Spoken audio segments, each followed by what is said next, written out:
A'udzu billahi minasyaitonir rajim. Bismillahirrahmanirrahim. Alhamdulillahi rabbil alamin wassalatu wassalamu ala sayidina Muhammadin asyrafil mursalin wa ala alihi wa sahbihi ajma'in. Amma ba'du. Assalamualaikum warahmatullahi taala wabarakatuh. Saya cuba live hari ini untuk bersempena dengan 1 Ramadan. Syukur alhamdulillah. Meskipun buku yang dirancang belum pun start printing, tapi sebab hari ini adalah 1 Ramadan, saya dulunya berniat kalau dah terbit buku kita boleh buat live sedikit. Jadi tak apa, hari ini kita cerita sikit apa yang ada dalam buku ini. Jilid pertama ya. Jilid pertama yang akan mula dicetak sekitar dalam seminggu atau 2 minggu ini. Jilid pertama ini dulu kita rancang sebanyak 230 remedi. Tetapi atas sebab kekangan muka surat, dengan 304 muka surat kita hanya mampu untuk buat. Saya tidak add siapa-siapa ya. Maaf, nak add PPHM pun saya kena maklum pada SU dia dahulu. Bagaimanapun, okey, kita mulakan balik. Di dalam buku Dr. Borik ini, jilid pertama, dulu kita rancang sebanyak 230 remedi. Tetapi setelah kita ikhtiar juga untuk memadatkannya dengan membuat font Arial 10.5, kita dapat menghasilkan 227 remedi Dr. Borik yang bermula daripada A sehingga C. Tak habis pun C. Terpaksa stop sebab kekangan muka surat. Begitu tebalnya buku Dr. William Borik ini. Tapi alhamdulillah, setelah kita buat semua setting dan siap semalam, itu sudah confirm jumlahnya. Di dalam buku Dr. William Borik terbitan B. Jane Publishers India, ada sebanyak 107 remedi bercampur dengan remedi daripada India. Dan saya dalam membuat buku terjemahan ini, saya telah menggunakan laman web Homeopati International Perancis. Seperti umumnya, saya memang rujuk ke situ. Dan di dalam laman web Homeopati Perancis ini, kita dapati ada 101 remedi. Dan kita ambil ke semua 101 remedi itu dan terjemahkan. Dan alhamdulillah, daripada remedi Abis canadensis sampai di hujungnya Aza, apa dipanggil? Cek balik. Aza Direct. Okey. Mungkin ini pun jarang kita dengar. Kita terjemahkan semuanya, 101 remedi semuanya.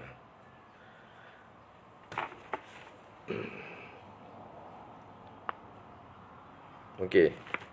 Sedikit tentang remedi pertama. Sebenarnya ini rancangan pun kita nak cerita mengenai remedi, khususnya remedi yang belum pernah orang tulis. Daripada remedi 101 remedi tersebut, saya dapati kebanyakan penterjemah sebelum ini ataupun penulis yang mengambil daripada terjemahan daripada buku Dr. Borik hanya sekitar 40 remedi sahaja. Paling banyak kita dapati daripada buku Wan Yusof sebanyak 80 remedi. Dan sekarang maknanya ada pertambahan sebanyak 21 remedi melengkapkan 101 remedi yang bermula dengan huruf A. Dan remedi pertama dalam huruf A ini kita kenali sebagai Abis canadensis. Bukan remedi utama. Saya ingat masa-masa saya belajar homeopati dahulu pun tak pernah diperkenalkan. Kita biasa dengar Abis nigra. Dan selalunya dimulakan dengan penawar popular Aconitum napellus. Itu penawar utama dalam grup remedi huruf A. Sedangkan ada 6 remedi lagi sebelum Aconitum napellus. Ada 6 remedi sebelum itu. Dan salah satu daripadanya ialah Abis nigra. Abis canadensis. So, Abis canadensis ini, kalau kita cek, kebanyakannya, kegunaannya ialah untuk indigestion, ketidakcernaan. Dan yang kedua utamanya untuk gastric troubles. Jika anda mendapati buku ini, apabila terbit nanti boleh lihat. Malangnya kita tidak ada warna, kita tak boleh tunjuk secara warna. Tetapi huruf-huruf italic itu akan menunjukkan beberapa simptom utama dalam remedi Abis canadensis. Antara simptom utama daripada remedi Abis canadensis ini ialah perasaan lapar menggigit. Okey, disebut di sini dalam bahasa Inggerisnya apa bahasa Inggeris, kita cuba cek sikit bahasa Inggeris. Bahasa Inggeris sebab kita terjemah daripada gnawing, hungry, faint feeling at the epigastrium. Itu simptom utama. Antara simptom utamanya, dan kita catat di sini dengan rasa lapar menggigit dan ada perasaan lemah di kawasan hulu hati. Itu simptom utama Abis canadensis. Mungkin kalau kita tidak pernah guna, selepas ini kita boleh simpan stok. Dan kita boleh gunakan jika ada kes dengan simptom rasa lapar menggigit-gigit, ada perasaan lemah di epigastrium atau kawasan hulu hati. Dan selera, satu simptom di sini, walaupun dia tidak diitalikkan, dengan remedi Abis canadensis ini ialah selera pesakit itu kuat. Dia mahu makan, khususnya jeruk, daging, lobak, artichok, makanan-makanan yang berupa pelawas, yang membantu untuk masalah sembelit dia. Dia kecenderungan, tapi ini dalam italic. Buku ni memang confirm ada huruf-huruf italic. Kalau perpindahan ke program Adobe Illustrator daripada printer ini tidak mengganggu, akan keluar italic. Satu simptom penting iaitu berkecenderungan untuk makan lebih daripada kemampuan badan kita membuat pencernaan. Ini satu simptom penting.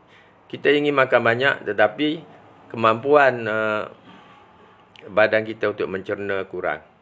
Tidak sebanyak dengan keinginan untuk makan. Dan ada flatulence, perut dan abdomen kembung beserta dengan palpitation. Ini simptom penting dalam italic, dalam remedi Abis canadensis. Okey, saya buat catatan sedikit sini. Bahagian perut bagus untuk flatulence. Sakit sebelah kanan tulang kipas, tulang kipas. Kenapa tulang kipas? Tulang kipas kanan, shoulder blade, right shoulder blade. Juga kalau sembelit, ada rasa membakar dalam rektum, dalam dubur ada rasa membakar. Itu simptom utama, tetapi tidak italic. Dan bagi orang perempuan, kes-kes untuk rahim dia beralih, sakit bahagian fundus uterus, bahagian atas rahim dia rasa sakit, dan kalau dia letakkan tangan dia nak urut ataupun menekan sedikit, dia akan rasa lega. Ini simptom dalam W. Boric. Juga sentiasa ingin baring. Kalau orang perempuan, dia rasa sekejap-sekejap dia rasa ingin berbaring. Sekejap-sekejap dia rasa ingin berbaring. Terjemahan kita sebut keletihan. Keletihan ini bukan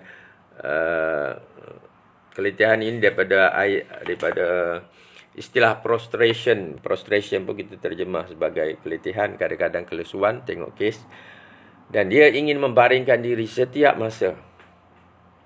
Dia ingin membaringkan dirinya setiap masa. Dan satu perasaan rahim rasa tersangat lembut. Dia rasa lemah, tidak bermaya, dan rahim dia rasa lembut. Okey. Satu simptom penting. Satu simptom penting berkaitan dengan apa yang kita sebut sebagai as if symptoms. As if symptoms yang kita terjemahkan dalam setiap kes dalam buku ini sebagai seolah-olah. Jadi as if symptom dia merasa menggigil kesejukan seolah-olah darah itu bagaikan air sejuk. Ini simptom abis canadensis. Hampir sama dengan aconite. Dan rasa sejuk kedinginan itu turun sampai ke belakang. Turun dari atas, dia turun ke belakang. Ini abis canadensis. Dan satu lagi simptom yang kita boleh sebut sebagai simptom as if. Dalam remedi ini ialah rasa bagaikan air sejuk. Rasa macam ada satu air sejuk di antara kedua bahu. Ini dalam remedi abis canadensis.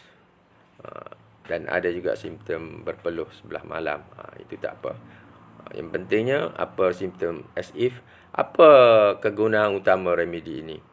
Indigestion dan apa yang kita sebut tadi? Indigestion dan gastric troubles. Gangguan-gangguan gastrik. Jadi itu sahaja perkongsian hari ini. Saya pun merancang kalau boleh, kalau sempat adakan sekitar 2-3 minit untuk satu sesi live pun tidak apa. Kalau tak ada pun tidak ada masalah. Cuma hari ini sepenuh first day Ramadan, kita kongsi satu remedi dan kita update apa yang ada dalam buku jilid 1 Materia Medica Homeopati. InsyaAllah siap sempurna nanti. Yang kita harap PPHM sebagaimana hasratnya untuk launch buku ini, sebab ia seharusnya dimiliki oleh semua pengamal homeopati di Malaysia. Itu sahaja daripada saya. Minta maaf saya tidak add siapa-siapa. Boleh continue lihat video ini selama sebulan. Selepas itu dia akan off dengan sendiri. Itu sahaja daripada saya. Mudah-mudahan apa yang saya kongsi hari ini mendapat barakah, mendapat manfaat kepada para sahabat semua. Dan belilah buku untuk sebagai satu sambutan terhadap penerbitan buku-buku homeopati di Malaysia. Assalamualaikum warahmatullahi taala wabarakatuh.